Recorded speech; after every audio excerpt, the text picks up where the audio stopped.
Good morning students. Previous lecture में हम जो चैप्टर हमने फर्स्ट स्टार्ट किया था नेशनलिज्म इन यूरोप, उसमें हमने the making of nationalism in Europe वाला टॉपिक में हमने एरिस्टोक्रेसी और द न्यू मिडिल क्लास इन दो क्लासेस के बारे में पढ़ा था। Basically there were three classes. Aristocracy were the higher class of the people, जो कि काफी अमीर इंसान हुआ करते थे। बेसिकली जो बिलोंग करते थे वो प्रशिया, रशिया, ब्रिटेन, ओके, इन कंट्रीज के जो पीपल जो कि फ्रांस में रह के बड़े बड़े मिनिस्टर्स के पद पर थे, ऐसे पीपल्स को हम एरिस्टोक्रेसी क्लासेस की श्रेणी में कहा जाता था। और ये लोग काफी स्ट्रांग थे socially as well as politically, क्योंकि इनका पॉलिटिकल इन्फ्लुएंस भी बहुत दूर रहता था ओवर द पार्लियामेंट। ओके, इसके साथ साथ इनको किसी भी काइंड के टैक्स पे नहीं करने रहते थे, बहुत सारी प्रिविलेजेस मिली हुई थी। इसके साथ साथ इनको सारे राइट्स गिवन थे। For example they have the rights to choose their minister. Okay, minister को चूज करने का हक था। ओके, क्योंकि फ्रांस में जब फ्रांस एक डेमोक्रेटिक गवर्नमेंट की तरफ बढ़ने लगा था और एक कॉन्स्टिट्यूशनल गवर्नमेंट फॉर्म कर रहा था, तब एक टाइप का हम ये बोल सकते हैं कहीं ना कहीं लिमिटेड रिप्रेजेंटेटिव गवर्नमेंट फॉर्म हुई थी। बिकॉज उसमें वहां के जो एरिस्टोक्रेसी क्लास थे, केवल उनके जो मैन थे उन्हीं को अलाउड था, बिकॉज उनके पास जमीन थी। क्योंकि फ्रांस का कॉन्स्टिट्यूशन जब बना था तब उन्होंने ये डिसाइड किया था कि ऐसे पीपल ही केवल वोट कर सकते हैं या फिर इलेक्शन में खड़े हो सकते हैं जिनके पास अपनी खुद की जमीन हो। ऐसे पीपल जो लैंडलेस हैं वो वोट करने का ना हक रखते हैं ना ही इलेक्शन लड़ने का। ओके, ये एरिस्टोक्रेसी क्लासेस के बाद में peasantry classes were the class, जो कि हम दूसरे टाइप के क्लास के बारे में पढ़ेंगे, जो कि लैंडलेस थे। बेसिकली देवर टेनेंट्स या फिर लैंडलेस लेबर्स, फार्मर्स। ओके, अब इसी दौरान क्या हुआ कि द एज ऑफ इंडस्ट्रियलाइजेशन हुआ, यानी कि इंडस्ट्री सेटअप होना स्टार्ट हुई। इंडस्ट्री सेट होना स्टार्ट हुई तो workers class, doctor class, engineer class, teachers, ये इनके अलग क्लास बनने लगे, जिसको कि न्यू मिडिल क्लास के नाम से जाना जाता था। बिकॉज दे वर क्वाइट उनके जो आइडिया थे वो लिबरलाइज्ड थे। Liberalised idea means they want independence, liberty, equal rights. Okay, चाहे वो मैन हो या वुमन हो, उसको भी हक होना चाहिए वोट करने का। तो ये सारे आइडियाज जो थे ये न्यू मिडिल क्लास के। अब लिबरल नेशनलिज्म की हमने बात की। लिबरल नेशनलिज्म का मतलब होता है independence, right to freedom, right to vote, और सभी को रिस्पेक्टिव ऑफ देयर क्लासेस। या एरिस्टोक्रेसी क्लास का है तो केवल उसी को वोट करने का हक नहीं होना चाहिए। जो लैंडलेस पीपल हैं, जो वर्कर्स हैं, फैक्ट्री में जो टेनेंट्स हैं, उन सभी को पूरा हक होना चाहिए वोट करने का। अब जब हम प्रीवियस लेक्चर में थे तो हम इकोनॉमिक सेक्शन में आए थे, वहां मैंने क्लास को रोक दिया था, तो आज वहीं से स्टार्ट करते हैं। अब इकोनॉमिकली लिबरलिज्म का मतलब ये होता है कि फ्रीडम ऑफ मार्केट्स। ओके, क्योंकि आगे हम पढ़ेंगे एग्जाम्पल में कि कैसे अलग जगहों पर जाते से, एक स्टेट से अनदर स्टेट या एक रीजन से दूसरे रीजन में जाते से वहां पे करेंसी चेंज हो जाती थी, वहां पे यूनिट ऑफ मेजरमेंट चेंज हो जाता था, लेंथ का चेंज हो जाता। सपोज कीजिए मैं आपको एग्जांपल दे रहा हूं कि आप सभी जानते हैं 1 metre is equal to 100 centimetre. Okay, लेकिन क्या होता था कि ये सारे जो यूनिट्स थे ये चेंज होते थे। एक रीजन में 1 metre is equal to 97 metre, एक रीजन में 1 metre is equal to 78 centimetre. तो ये जो चेंजेस थी, ये डिफरेंट मेजरमेंट्स थे, ये सारी चीजें जो है लिबरलिज्म इन इकोनॉमिक में इनका खत्म करना था कि एक स्टैंडर्डाइज्ड लेंथ हो, वेट हो, मेजरमेंट करने का एक स्टैंडर्डाइज्ड तरीका हो, और करेंसीज, क्योंकि उस दौरान फ्रांस में और आसपास के रीजन में क्या था कि डिफरेंट यूनिट्स चलती थी। ऐसी कम से कम 30 to 32 डिफरेंट करेंसीज थी। तो ट्रेडर्स को या फिर बिजनेसमैन पर्सन्स को काफी तकलीफें होती थी जैसे ही वो एक रीजन से दूसरे रीजन क्रॉस करते थे, उसके ऊपर कस्टम ड्यूटीज देना। तो ये सारी चीजों से उनको मुक्ति चाहिए थी, इन सब चीजों से इंडिपेंडेंस चाहिए थी। सो उसी को हम आगे बढ़ते हुए एग्जाम्पल से समझते हैं. Let us take the example of the German speaking region in the first half of the 19th century. अब जर्मन स्पीकिंग रीजन की बात करें और first half of the 19th century ने in the starting of 1800s, okay, ये वाली जो दौर था उस दौरान Napoleon administrative measure had created out the countless small principalities of federation of 39 state. जब नेपोलियन ने एडमिनिस्ट्रेशन किया तो उन्होंने 39 हम ये बोल सकते हैं स्टेट्स का गठन किया अलग अलग एडमिनिस्ट्रेटिव बॉडी बनाने के लिए. Each of this possessed its own currency. अब प्रॉब्लम क्या थी, 39 एडमिनिस्ट्रेटिव जो रीजन्स थे वहां पे 39 डिफरेंट टाइप्स की थी और उनके ऑब्वियसली 39 रीजन्स थे तो उनकी अपनी खुद की ओन करेंसी हुआ करती थी, उनके खुद के अपने वेट्स हुआ करते थे, उनके खुद के अपने मेजरमेंट्स होते थे. A merchant traveling in 1833 from Hamburg to Nuremberg. अब अगर कोई मर्चेंट है, बिजनेस पर्सन है, वो 1883 में अगर वो हैम्बर्ग से न्यूरेमबर्ग तक ट्रैवल कर रहा है या व्यापार करना चाह रहा है या अपना सामान इंपोर्ट या एक्सपोर्ट करवा रहा है और या फिर अपने गुड्स को सेल कर रहा है तो उसको कम से कम ऐसे 11 कस्टम बैरियर्स से गुजरना होगा और ईच कस्टम पर उसे कम से कम 5% जो भी टोटल गुड्स की प्राइस का 5% उसको पे करना था. ऐसे 11 कस्टम्स उसको क्रॉस करने थे. कस्टम्स यानी हम यूँ बोल सकते हैं चेक पॉइंट्स हम बोल सकते हैं जहाँ पर कस्टम ड्यूटी पे करनी रहती है जस्ट बिकॉज आप उस पर्टिकुलर पाथ को या उस रीजन को क्रॉस कर रहे हैं इस वजह से. सो अब duties were often levied according to the weight of the measurements. आप जैसे ड्यूटीज जो ली जाती थी वो एज पर देयर वेट या उनके मेजरमेंट के हिसाब से ली जाती थी. अब जैसे मैंने बोला कि वेट्स और मेजरमेंट जो भी था ये स्टैंडर्डाइज्ड नहीं थे. ओके, हो सकता है कि एक पर्टिकुलर रीजन में 1 kg is equals to only 700 grams, तो उस हिसाब से तो उसे इंसान को ज़्यादा कस्टम ड्यूटी पे करनी रहेगी. तो ये सारे प्रॉब्लम्स थी. तो the measurement of cloth for example was done in LA which in each region stood for different length. अब उस समय फ्रांस में लेंथ को, जैसे हम यहाँ पे लेंथ कहते हैं, क्लॉथ को मेजर किया जाता था, इन लेंथ हम करते हैं, तो फ्रांस में उस समय उसका LA कहा जाता था. An alley of textile material brought in Frankfurt would give you 54.7 centimeter. अगर आप कोई टेक्सटाइल मटेरियल फ्रैंकफर्ट जो एक रीजन है वहां पे आप खरीद रहे हैं, एक एले में 54.7 सेंटीमीटर ऑफ क्लॉथ आएगा. और अगर यही चीज आप माइंस में चले जाएंगे, एक माइंस रीजन में, तो वहां पे एक एले में 55.1 सेंटीमीटर आएगा. न्यूरेमबर्ग में चले जाएंगे तो एक एले में 65.6 सेंटीमीटर क्लॉथ आएगा. और फायरबर्ग में चले जाएंगे तो एक एले में 53.5 सेंटीमीटर का. तो ये जो डिफरेंट जो मेजरमेंट करने का जो यूनिट्स थी, इससे मर्चेंट्स को और स्पेशली ट्रेडर्स को काफी परेशानी होती थी. Such conditions were viewed as obstacles to economic exchange and growth by the new commercial classes, who urged for the creation of unified economic territory allowing the unhindered movement of goods, people and capital.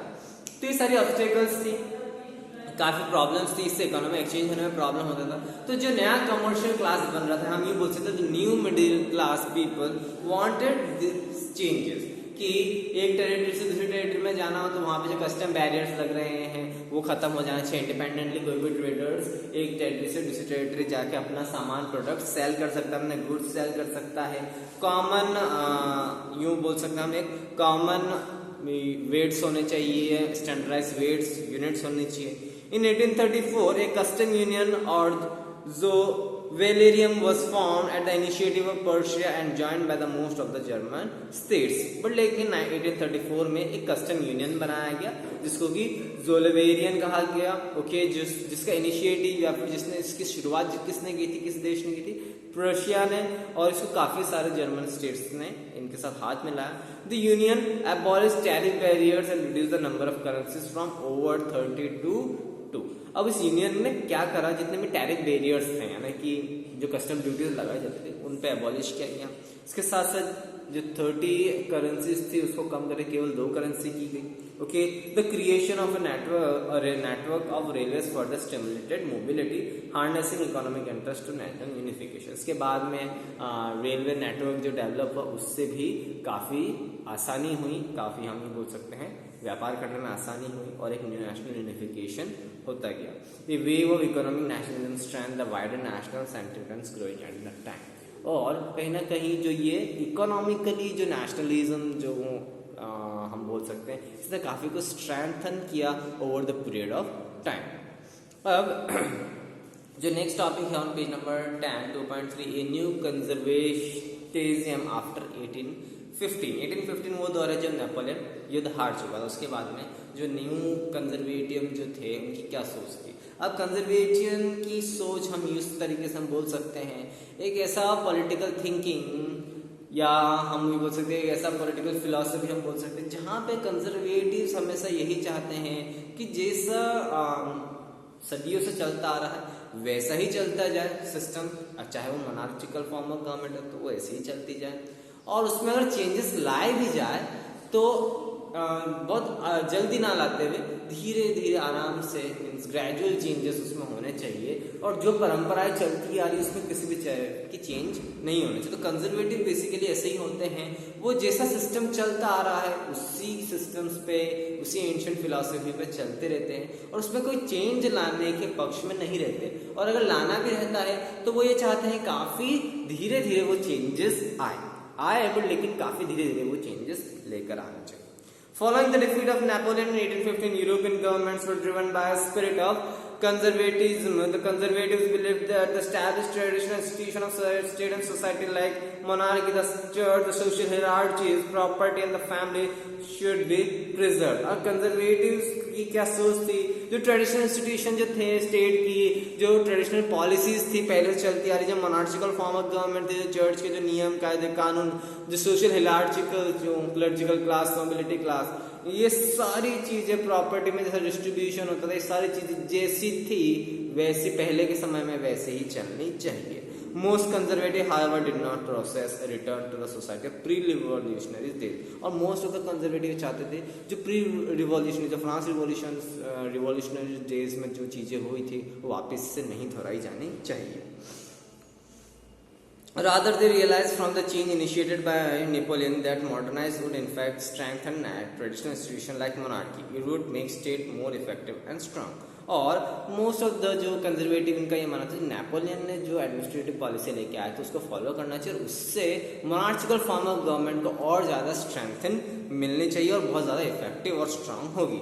अब modern army जैसे like एक modern army होनी चाहिए जो मोनार्चिकल form of government में, एक efficient bureaucracy होनी चाहिए जो मिनिस्टर्स होते हैं, एफिशिएंट ब्यूरोक्रेसी होनी चाहिए, डायनामिक इकोनॉमी होनी चाहिए, ओके, एबॉलिशन ऑफ फेडरलिज्म जो गुलाम प्रथा थी उसको एबॉलिश करना, एंड सेल्फडम को strengthen the autocracies monarchy of Europe. और कहीं ना कहीं ये जाता है कि अगर हम इन पॉलिसीज को अपना लें लाइक फेडरलिज्म को एबॉलिश करना, डायनामिक इकोनॉमी रहना, जस्ट लाइक कि स्टैंडर्डाइज्ड वेट्स होना, ओके, मॉडर्न आर्मी होना, एफिशिएंट ब्यूरोक्रेसी होना, means a group of people जो कि गवर्नमेंट के लिए काम करते हैं, ओके, तो ये सारी चीज़ें होंगी तो कहीं ना कहीं ऑटोक्रेटिक मोनार्की और जो यूरोप है उसमें काफ़ी स्ट्रेंथन मिलेगी। इन 1815 रिप्रेजेंटेटिव्स ऑफ यूरोपियन पावर, 1815 में जो यूरोपियन पावर्स को रिप्रेजेंट करते थे बेसिकली प्राग हम बोल सकते हैं PRAB, जिसमें प्रशिया, रशिया, ऑस्ट्रिया, ब्रिटेन, ये 4 सबसे बड़े पावर होते हैं, इन्होंने कलेक्टिवली नेपोलियन को डिफीट किया। उन्होंने वियना में एक पीस ट्रीटी साइन की। अब किसने ये होस्ट की था? The Congress was hosted by the Austrian chancellor duke Metternich. Okay, duke Metternich हम ये बोल सकते हैं ऑस्ट्रियन गवर्नमेंट का प्रिंस था, ओके, और कहीं ना कहीं हम ये बोल सकते हैं उस समय वो हेड थे, ऑस्ट्रियन एम्पायर के चांसलर थे, और वो काफ़ी हम ये बोल सकते हैं पर्सन हु वाज जो सपोर्ट करते थे मोनार्चिकल फॉर्म ऑफ गवर्नमेंट को। The delegates drew up the Treaty of Vienna of 1815 with the object of undoing most of the changes that had to come in Europe during the Napoleonic War.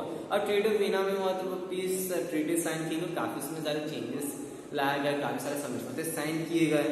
अब जो bourbon dynasty थी, since हम ये जानते हैं कि Duke Metternich जो थे ऑस्ट्रियन चांसलर, वो काफी सपोर्ट करते थे मोनार्चिकल फॉर्म ऑफ गवर्नमेंट को, तो उस वियना में बर्बन डायनेस्टी को वापस से रिस्टोर किया गया। बर्बन डायनेस्टी वही डायनेस्टी है क्वीन लुइस 16 जो आखिरी राजा थे बर्बन डायनेस्टी के, वापस से बर्बन डायनेस्टी को रिस्टोर किया गया और वापस से फ्रांस में मोनार्चिकल फॉर्म ऑफ गवर्नमेंट स्टैब्लिश की गई। And France lost this territory it has annexed under Napoleon, और फ्रांस उन टेरिटरीज को हारा बेसिकली जो नेपोलियन ने अपने अंडर में ली थी। A series of states were set up on the boundaries of France to prevent France expansion. आप सीरीज ऑफ स्टेट्स बनाना स्टार्ट करते फ्रांस की बाउंड्री पर। रीजन ये था कि फ्रांस को ज्यादा अब एक्सपांशन नहीं करवाना चाह रहे थे जो प्राप्त थी, जो प्रशिया, रशिया, ऑस्ट्रिया और Britain. The kingdom of Netherlands which included Belgium was set up in the north of Genoa. इसके तहत इन्होंने किंगडम ऑफ नीदरलैंड को सेटअप किया गया, जिसमें बेल्जियम को इंक्लूड किया गया। वो सेटअप नॉर्थ ऑफ फ्रांस में सेटअप किया गया। Genoa was added Piedmont Piedmont in the south. Prussia was given important new territories on its western frontier, while Austria was given control of northern Italy. तो ये सब regions को इन्होंने divide कर लिया था अपने अपने रीजन्स में। ऑस्ट्रेलिया ने नॉर्दर्न इटली को अपने कंट्रोल में लिया था। But the German confederation of 39 states that had been set up by Napoleon was left untouched। पर लेकिन जो जर्मन कन्फेडरेशन, जो जर्मन एरियाज जहाँ पे नेपोलियन ने 39 टेरिटरीज को कॉन्कर करता, उस हिस्से को अनटच ऐसे ही रहने दिया। In the east Russia was given the part of the Poland, while Russia was given the portion of Saxony. The main intention was to restore the monarchies that had been overthrown by the Napoleon and create a new conservative order in Europe। अब इन सब चीज़ें करने का कारण क्योंकि कहीं ना कहीं ये जो चारों कंट्रीज थी ये कंट्रोल चाहती थी और फ्रांस को रोकना चाहती थी अपनी टेरिटरी को एक्सपांड करने के लिए, कहीं ना कहीं वापस से मोनार्चिकल फॉर्म ऑफ गवर्नमेंट को रिस्टोर करना चाहते थे, जो कि नेपोलियन की वजह से ये सारी टेरिटरीज इंडिपेंडेंट स्टेट्स के तौर पे काम कर रही थी। तो इनको वापस से जो मोनार्चिकल फॉर्म ऑफ गवर्नमेंट उसको रिस्टोर करना था और जो एक कंजर्वेटिव आइडिया है उसको इम्प्लीमेंट करवाना था। कंजर्वेटिव रिजाइम सेटअप इन 1815 में autocratic, they did not tolerate criticism and dissent and sought to prove activities that question the legitimacy of autocratic government. अब जो कंजर्वेटिव रिजाइम बनाई गई थी वो काफ़ी क्रिटिसिज्म टॉलरेट नहीं करती थी। मीडिया में न्यूज़पेपर में सेंसरशिप लगा रखी थी, वो किसी भी टाइप की नेगेटिव चीज़ें गवर्नमेंट के अगेंस्ट नहीं सुन पाती थी। तो इस वजह से इन्होंने क्या करा, सेंसरशिप लगा दिया न्यूज़पेपर्स में, बुक्स में, प्लेस में, और जिसमें भी किसी भी टाइप की कोई आइडिया कोई रिफ्लेक्ट होता है किसी प्ले में, सॉन्ग में, म्यूजिक में, न्यूज़पेपर में कहीं भी कोई ऐसा आइडिया दिखता है, कोई ऐसा कंटेंट या ऐसी न्यूज़ दिखती जो कि आइडिया ऑफ लिबर्टी या फ्रीडम के बारे में हो, तो उस न्यूज़ पे सेंसरशिप लगाई जाती है, उस न्यूज़पेपर को बैन कर दिया जाता था। The memory of French none other less continued to inspire liberals. One of the major issues taken up the liberal nationalists who criticized the new conservative order was freedom of the press। अब जब ये चीजें करी कि जब press पर censorship लगा दी तो बहुत सारे लिबरल पीपल्स को एक मोटिवेशन मिला और उनको एक मुद्दा मिल गया कि कैसे हम इनके अगेंस्ट लड़ सकते हैं। उन्होंने तो पहली जो डिमांड की लिबरल लीडर्स ने उन्होंने ये करी कि फ्रीडम ऑफ प्रेस, यानी कि प्रेस को आज़ादी होनी चाहिए कि वो कुछ भी कोई भी न्यूज़ चाहे वो गवर्नमेंट के अगेंस्ट ही क्यों ना हो वो लोगों के सामने तक ला सके। So the next topic is the revolutionaries. Okay, it's 2.4 the revolutionaries. During the years of following 1815, the fear of repression drove many liberal nationalists underground. अब 1815 के बाद सिंस रशिया प्राग ने जैसे ही टेरिटरीज को कंट्रोल करना, फ्रांस को साइज करना start कर दिया, तो काफ़ी सारे रिवोल्यूशनरीज को डर था कहीं उनको रिप्लेस ना कर दिया जाए। ओके, और जो लिबरल नेशनलिस्ट अंडरग्राउंड होकर छुपना स्टार्ट कर दिया। Okay, secret societies sprang up into many European states to train revolutionists and spread the ideas of the societies। secret societies यानी secret political parties हम बोल सकते हैं।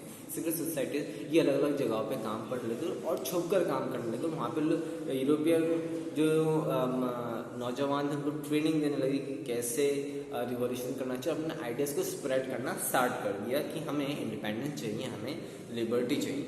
To be revolutionary at this time meant a commitment to oppose monarchical form. अब इस दौरान revolutionary का मतलब ये था कि हमें एक ऐसे कमिटमेंट चाहिए जिसमें क्या मोनार्चिकल फॉर्म ऑफ गवर्नमेंट जो इस्टेब्लिश किया गया है after the treaty of Vienna Congress, तो इसके अगेंस्ट हमें खड़ा होना है, इसको ऑब्जेक्ट करना है कि हमें मोनार्चिकल फॉर्म ऑफ गवर्नमेंट नहीं चाहिए, हमें मोनार्चिकल फॉर्म ऑफ गवर्नमेंट से इंडिपेंडेंस चाहिए, ट्रीटी ऑफ वियना से भी हमें इंडिपेंडेंस चाहिए, ओके।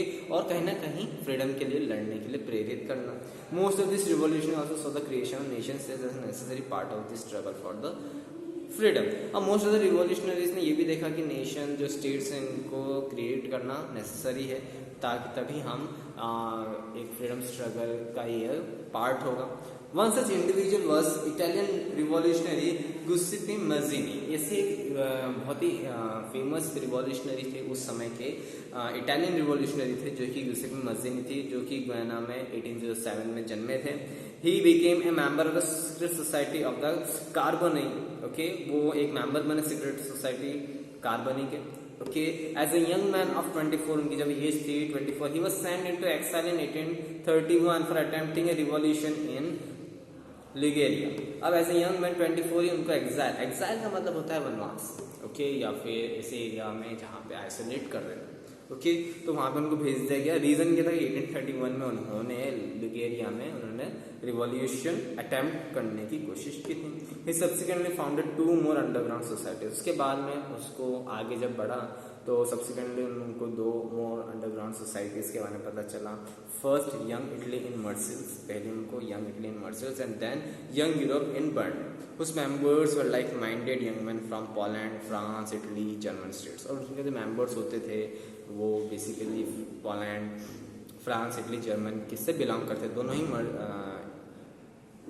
यंग यूरोप और यंग इटली में के जो मेंबर्स होते थे, ओके, जो इन सीक्रेट सोसाइटीज के।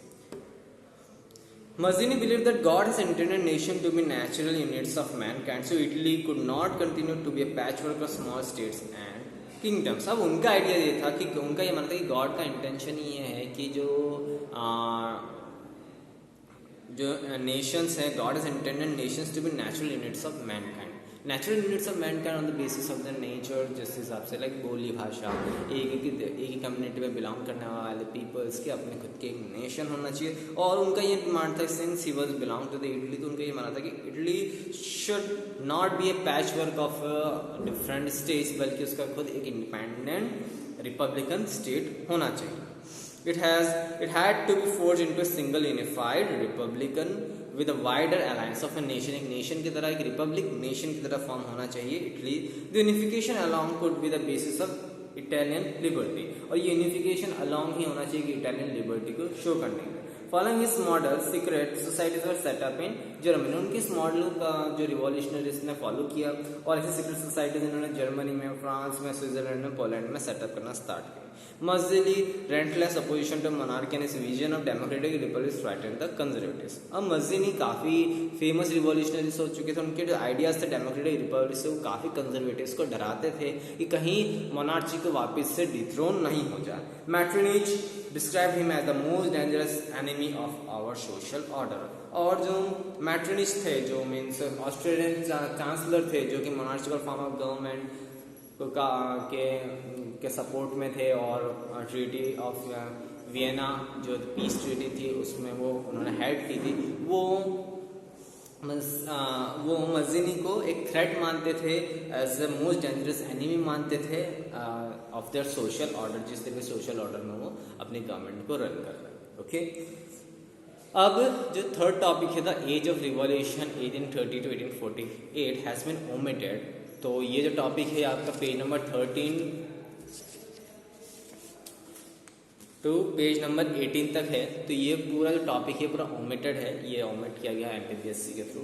सो ये एग्जाम में नहीं आएगा, ना ही इसके बारे में क्वेश्चन पूछा जाएगा, और ना ही हम इसको पढ़ेंगे, ओके। सो आज के लिए इतना ही। जब हम नेक्स्ट लेक्चर में मिलेंगे तब हम the making of Germany and Italy के बारे में पढ़ेंगे। आज के लिए इतना ही, थैंक यू।